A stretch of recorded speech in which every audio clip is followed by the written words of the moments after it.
Bom dia, queridos alunos, tudo bem com vocês? Espero que todos estejam muito bem, tá? E com saúde. Queridos, prestem atenção, nós vamos dar continuidade ao nosso cronograma. Aula passada nós falamos, no capítulo 5 do módulo 2, sobre elementos mórficos. Agora nós iremos falar no capítulo 6 sobre os processos de formação de palavras. Como assim? Nós vamos estudar quais são os possíveis processos que podem formar as palavras, tá? E vocês vão ver como cada um tem características que são bem particulares, mas que ao mesmo tempo são bem fáceis de compreender. Então vamos lá. Quando eu falo em processo de formação de palavras, automaticamente eu vou lembrar que eu tenho dois desses processos que são principais: derivação e composição, certo? Eles são os principais por quê? Porque são os mais utilizados. A partir deles que eu realmente consigo formar um número maior de palavras novas. Os outros processos serão abreviação, sigla, hibridismo, onomatopeia, estrangeirismo e palavras valise, certo? Eu sei que alguns vocês lembram porque nós já vimos anteriormente e outros talvez vocês não consigam lembrar as palavras, mas quando eu voltar para o conceito, todos vão relembrar. Vamos, na verdade, tentar aqui relembrar o que significa a palavra primitiva e o que significa a palavra derivada. E aí nós vamos voltar lá para quando estudamos substantivos, né? A palavra primitiva, ela vem de primeira, ou seja, ela não foi originada de uma outra palavra, mas a partir dela eu vou formar palavras novas. Por isso que é primitiva, porque vem de primeira. E aí a partir dela eu formo palavras novas, certo? Exemplo, livro. Observem que livro é uma palavra que ela não foi originada, na verdade é originada de outra, mas a partir dela eu posso formar várias outras palavras, que serão as derivadas. Por exemplo, livraria, livrinho, livreiro, livreto, livraço, né? Várias outras palavras derivadas eu posso formar a partir da palavra livro. Por isso que ela vai ser chamada de palavra primitiva, porque ela é a primeira e a partir dela eu posso formar novas palavras. A derivação vai ser justamente isso. Derivação vem da palavra derivada. Vai ser o processo de formação em que eu vou acrescentar um prefixo ou um sufixo ao radical e vou formar palavras novas, tá? Então, eu acrescento um pedacinho. Ou vai ser um prefixo, ou vai ser um sufixo, e a partir daí eu formarei palavras novas. Só que nós temos alguns tipos de derivação. O primeiro tipo de derivação vai ser a derivação por prefixação ou prefixal. As duas maneiras estão corretas, tá? Você pode falar derivação por prefixação ou derivação prefixal. O que vai acontecer? Como o próprio nome já diz, ó, você vai acrescentar um prefixo ao radical e formar a palavra nova. Só isso. Como assim, professora? Observem que eu tinha feliz como radical. Eu acrescentei um pedacinho antes do radical in e formei a palavra infeliz. Eu tinha união. Acrescentei o pedacinho des e formei desunião. Eu tinha migrar, acrescentei o pedacinho e formei emigrar. Tá? Então, observem que a derivação por prefixação é isso. Eu acrescento um prefixo ao radical e formo uma palavra nova. Viram como é fácil? O segundo tipo de derivação vai ser por sufixação ou sufixal. O que vai acontecer agora? Agora eu vou acrescentar um sufixo ao radical. Eu pego um pedacinho e coloco depois do meu radical. Observem que eu tinha feliz e acrescentei mente. Eu tinha capital e acrescentei ismo. Eu tinha atual e acrescentei mente também. E formei palavras novas. Felizmente, capitalismo, atualmente. Então, eu peguei o radical que já existia e acrescentei um sufixo. Então, vai ser derivação por sufixação ou sufixal. O terceiro tipo de derivação que a gente vai ver aí vai ser a derivação por prefixação e sufixação ao mesmo tempo, tá? Por quê? Porque agora eu vou juntar os dois afixos. Eu vou acrescentar um prefixo e vou acrescentar um sufixo ao radical ao mesmo tempo. In, mais feliz, que é o radical, mais o sufixo mente. E formei que palavra? Infelizmente. Então, observem que eu vou colocar os dois sufixos, na verdade, dois afixos ao mesmo tempo, um prefixo e um sufixo, e formaria uma palavra nova, tá? Na verdade, eu acrescentei aí ao radical e formei essa palavra nova que é infelizmente. Só que eu quero chamar a atenção de vocês para a derivação parassintética ou por parassíntese. Por quê? Porque na derivação parassintética, eu também vou acrescentar simultaneamente o prefixo e o sufixo ao radical. Faria a mesma coisa que eu fiz na derivação por prefixação e sufixação. Só que vai ter uma diferença. A palavra, ela não vai existir sem nenhum desses pedacinhos.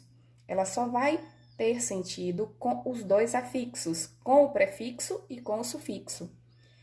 No item 3 aí, na derivação por prefixação e sufixação, eu poderia tirar o prefixo in e ficaria a palavra felizmente. Ou eu poderia tirar o sufixo mente e ficaria uma palavra infeliz. Observe que continua com sentido. A palavra teria sentido se eu tirasse qualquer um dos pedaços. Na derivação parassintética, não vai ter isso. A palavra ela só tem sentido com o prefixo e com o sufixo. Exemplo, ó, anoitecer. Se eu tirar o a, fica anoitecer, não tem sentido.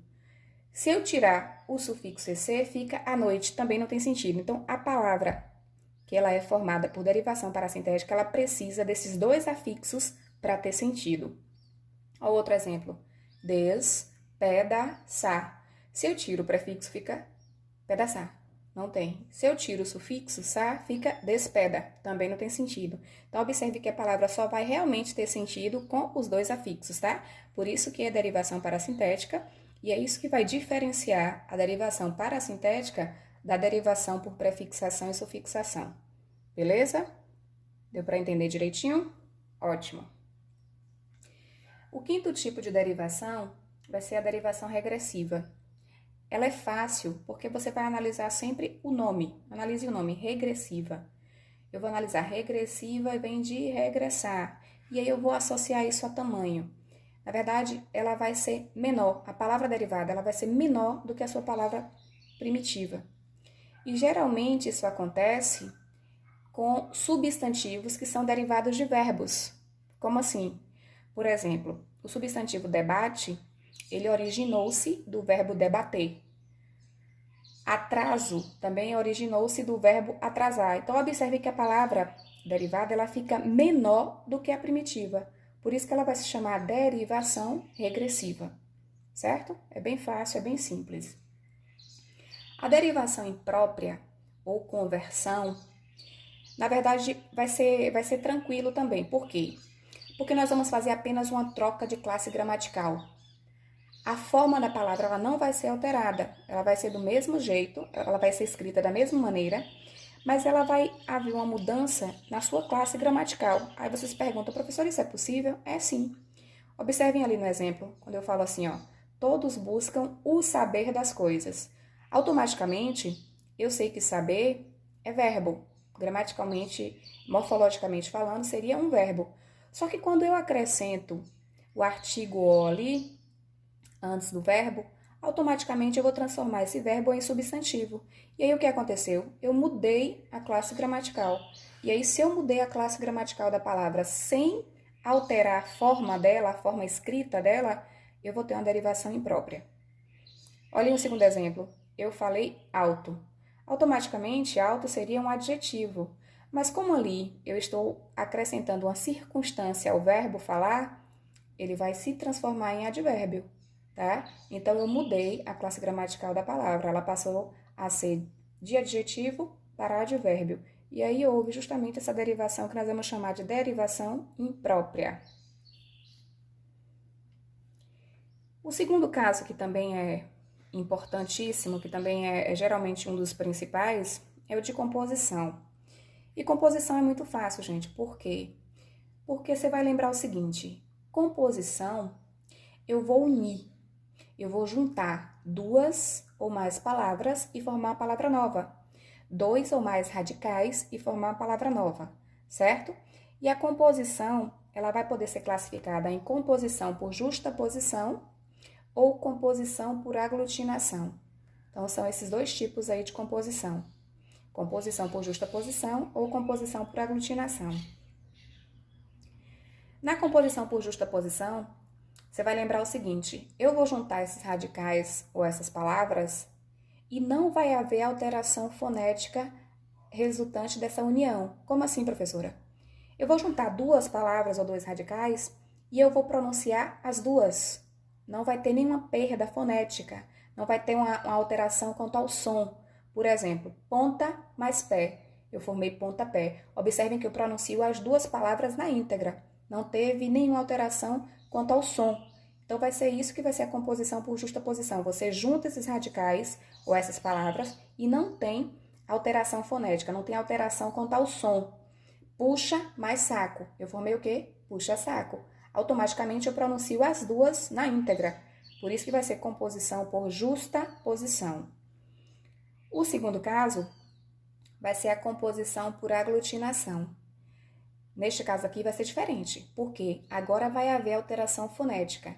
Agora vai ter, na verdade, uma diferença quanto aos sons.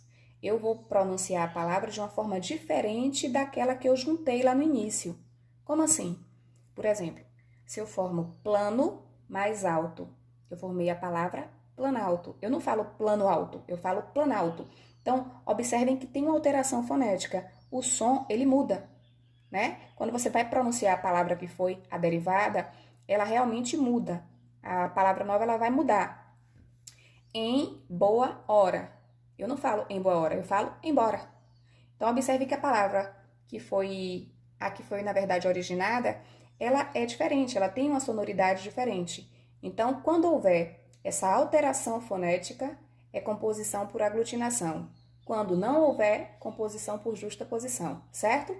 Olha o outro exemplo que eu coloquei aqui. Vinho mais acre. Eu formei o quê? Vinagre. A gente não fala vinho acre, a gente fala vinagre. Então, assim, se houver essa alteração fonética, composição por aglutinação. Se não houver, aí vai ser composição por justaposição, beleza? Eu vou fazer o seguinte, nós vamos dividir o vídeo, eu vou colocar parte 1 e parte 2 para que ele não fique tão grande. Então, assim, nós vamos ver agora esses dois processos que são os principais e eu vou postar logo em seguida os outros processos de formação de palavras, certo? Um beijo, amores!